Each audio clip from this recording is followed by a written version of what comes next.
Hello and welcome to this week's episode of Beat the Experts, brought to you by Falcone Moon Ford. Alongside Mike Bires, I'm Andrew Chiappazzi. The high school basketball playoff picture is not crystal clear yet, but it's coming into focus. 13 local boys teams are in, 11 local girls teams are in. Ambridge and Beaver Falls girls can clinch as early as Monday night. AJ, there's some intriguing games on the schedule this week. Let's break them down. Yeah, and one of the best games of the week will be Friday night when we have a section championship to decide, and that's when OLSH travels across the river to play Sewickley in the Section 3 Class 2A, essentially section championship game. It should be a lot of fun. These are two fantastic teams, two of the two best teams in the state. OLSH leads Section 3 by virtue of their 12-0 record. They beat Sewickley 70-68 about 3 weeks or so ago. And OLSH has just been fantastic since the season opening loss to Seton LaSalle. They've won 18 straight. That's their only loss this season. And they looked really good in that win over Sewickley, played very sound defensively.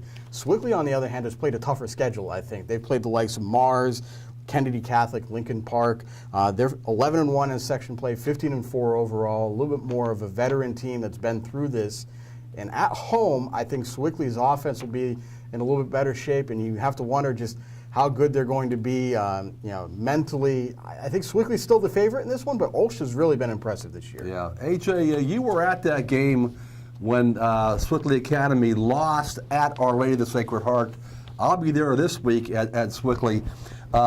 These are two of the top three scoring teams in the entire WPIL. Our Lady of the Sacred Heart is first in scoring at 77.6 points per game, and Sewickley Academy is third at roughly 75 points per game. A lot of great scoring players in this game. Should be a high-scoring affair. Again, if OLSH wins the game, they're the section champs. If Sewickley Academy wins, they share the section title. Should be a lot of fun on Friday night. Meanwhile, on Tuesday night, Central Valley and Ambridge will duke it out for what could be pretty important playoff seeding in Class 4A. Both schools have already clinched a playoff spot in Section 2, and they're currently tied for third with identical 8-4 records. And depending on how not only this game goes, but the rest of the week, one of those teams is going to potentially end up in third place and get a great seed in Class 4A because of the strength of that section. These teams are also trending in opposite directions right now, Mike. Ambridge has lost 4 of its last 5, a skid that started with a 19-point loss to Central Valley. And Central Valley has won 5 of its last 6, and in that stretch, they've looked really sharp defensively. And no surprise that a Brandon Ambrose coach team looks good defensively. That's kind of his hallmark. But I like the way that Central Valley is playing. I think on paper, Ambridge is more dynamic with their scoring, but right now, Central Valley looks very impressive. Yeah.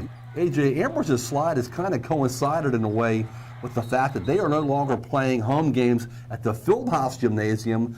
There's a bleacher problem. They're playing at the high school gym right now, and I know they don't shoot as well in the high school gym as they do at the Fieldhouse, so that may be a factor. But they are playing at Central Valley. A big game for Ambridge, both teams obviously, but because Ambridge plays Quaker Valley on Friday, this is a must game for Ambridge if they want to finish either third or tied for third place. Well, finally, Mike, the Blackhawk girls are once again on top of Section 2 in Class 4A, but that may not be the case by the end of the week because they have to fend off 2 of their top rivals this week to try and maintain first place.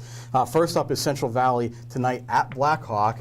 Central Valley is the only team that's beaten Blackhawk so far this year. 58-51 win a couple weeks ago. The Warriors played excellent defense, basically threw everything they could at Blackhawk and got out of the gym with a win. And if that's not enough of a test for Blackhawk, the Cougars also have to play Beaver on Thursday. That game is at Beaver, and the Bobcats have won 5 straight. Much better performance after starting 2018 with some struggles. So both Central Valley and Beaver are 8-2 in section play. Blackhawk is going to have their hands full with 2 teams that have a lot to play for this week. It's going to be very interesting to see how these games pan out. Yeah, AJ, Blackhawk is in first place right now. I don't think they're going to lose 2 times this week here, but if they would, they can drop actually possibly as low as third place in the section. Beaver's playing very good basketball right now. It seems like Bella Posset, Robert Morris recruit, is playing very well in recent games, scoring 20 points all these games in recent weeks here. So it should be a tough test for Blackhawk this week here.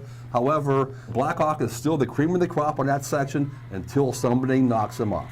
Should be a very interesting final week of section play, and we'll be there for it. That does it for this week's episode of Beat the Experts. You can keep track of all of these games on timesonline.com. Join us at noon Wednesday and noon Thursday for the latest editions of Game On. So for Mike Bires, I'm Andrew Chiappazzi. That does it for now. We'll see you soon.